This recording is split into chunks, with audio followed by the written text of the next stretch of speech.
but translate. This question is from Ahmed from Syria, and this is about the practice in Egypt and Syria and other countries as well. Some young men, they wear the white clothes and they keep going round and round saying Madad Madad Ya Rasulallah, asking from Rasulullah, and until they fall down and faint. And also some of those people, they just hold hands and keep saying Allah Allah until they see the truth in front of them. So she's asking, is this the real dhikr? Not at all. Zikr is mentioned in the Holy Quran in so many ways. Never in the style it is mentioned here. Zikr was carried to its maximum heights by Hazrat Muhammad Rasulullah Sallallahu Alaihi Wasallam. He never did it. Never once. He never held hands of his Sahaba and said, Allah, Allah, Allah, and fainted. Nauzubillah min zalik. He never, his companion never said, Ya Rasulullah Madad, Ya Rasulullah Madad. This is all shirk.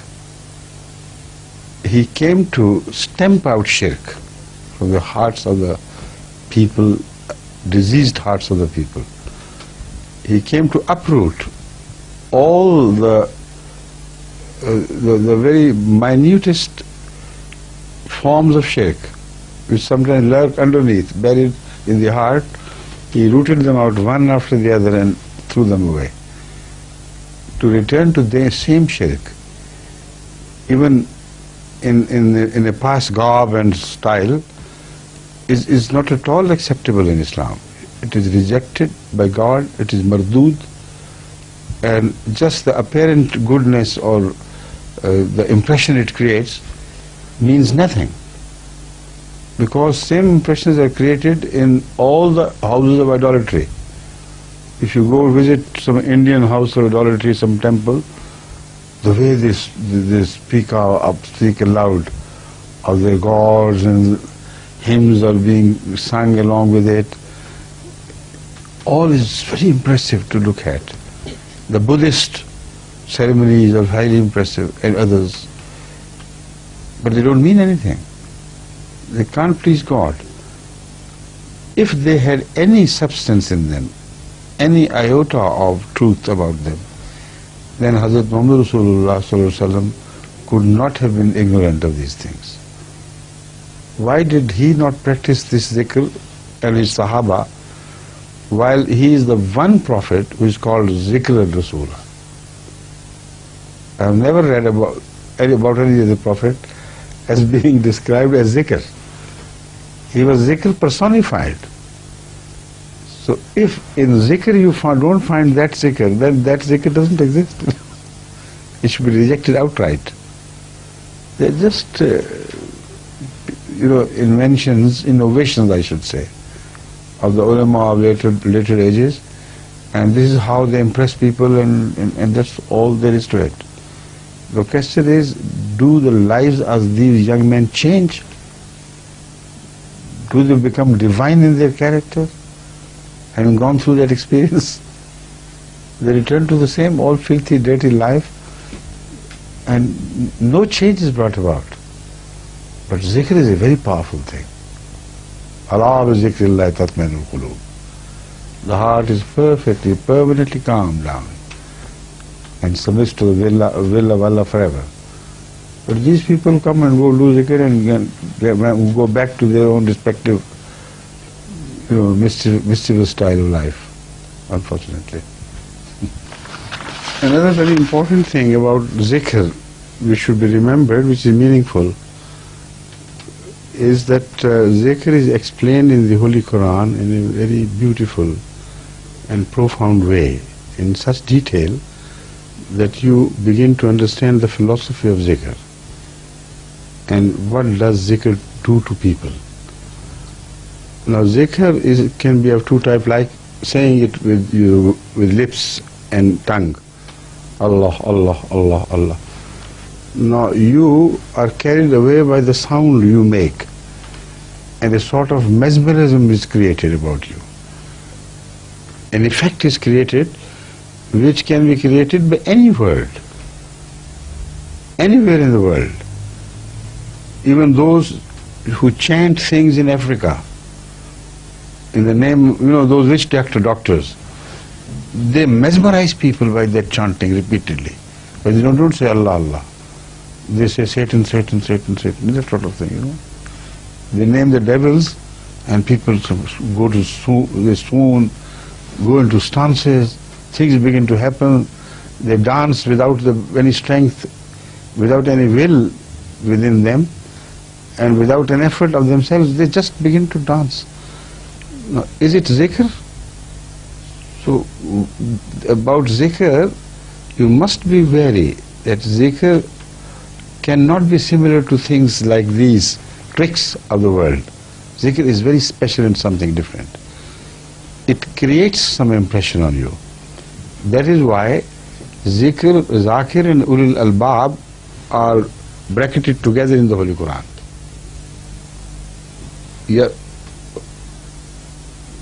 إن في خلق السماوات والأرض واختلاف الليل والنهار لآيات لأولي الألباب,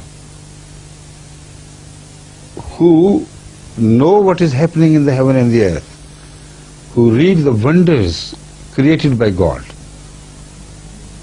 When they know what God is through His wonderful creation, and when they learn the secrets of the changes of night into day and day into night and the movement of the heavens, if they are people of wisdom, it is they who do zikr. الَّذِينَ يَذْكُرُونَ اللَّهَ قِيَامًا وَقُعُودًا وَعَلَى جُنُوبِهِمْ. Their hearts are filled not with names, but with the works of God, with His attributes, with His grandeur. Like you see the beauty of a place and you are overwhelmed, carried away. That is enjoying the beauty. But if you say Switzerland, Switzerland, Switzerland, Switzerland, and soon, what is the purpose of doing this stupid thing? You see? And in north of Syria, say, which is the most beautiful part of Syria? Aleppo? Yes. Huh? Halab. Halab. Halab, huh? So if somebody says Halab, Halab, Halab, Halab, oh, Halab, Halab, and it goes down. Is this the enjoyment of the scenic place?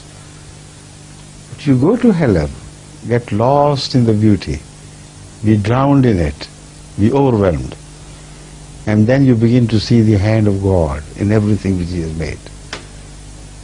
The beautiful flora, the ups and downs, the things in the wonderful healthy air.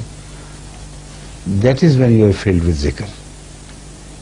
Not by name, but by the works of the Creator. If you name a great artist and repeat his name while you don't know what he has created by the way of art. You have some popular musicians, haven't you? Some singers. Have you? Which ones? Injarbal. Kulthum. So instead of going to the performance of Kulthum and enjoying the performance, you sit down and say, Kulthum, Kulthum. And do it again and again, Kulthum. And lose your consciousness. What will you be called? A mad man.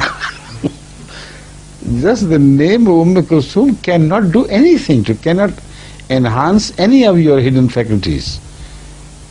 But her voice, full of meaning, when she recites Arabic verses, by drowning herself into them. And you hear not the words, but Kulthum carried away on the rhythm of the music. It is that which is influential. It's that which creates real impression. So this is, God has explained it to you in so many words. الَّذِينَ يَذْكُرُونَ اللَّهَ قِيَامًا وَقُعُودًا وَعَلَى جُنُوبِهِمْ يَتَفَكَّرُونَ فِي خَلْقِ السَّمَاوَاتِ وَالْأَرْضِ. This is zikr. And when they do tafakkur, the spontaneous cry of their soul is رَبَّنَا مَا خَلَقْتَ هَذَا بَاطِلًا سُبْحَانَكَ فَقِنَا عَذَابَ النَّارِ. But they still don't lose consciousness. They gain consciousness. They become more aware of what is around them.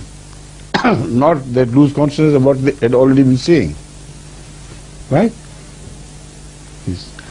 لقد زاد حضرة أمير إن في خلق السماوات والأرض واختلاف الليل والنهار لآيات لأولي الألباب. Who are أولي الألباب؟ الذين يذكرون الله قياما وقعودا وعلى جنوبهم.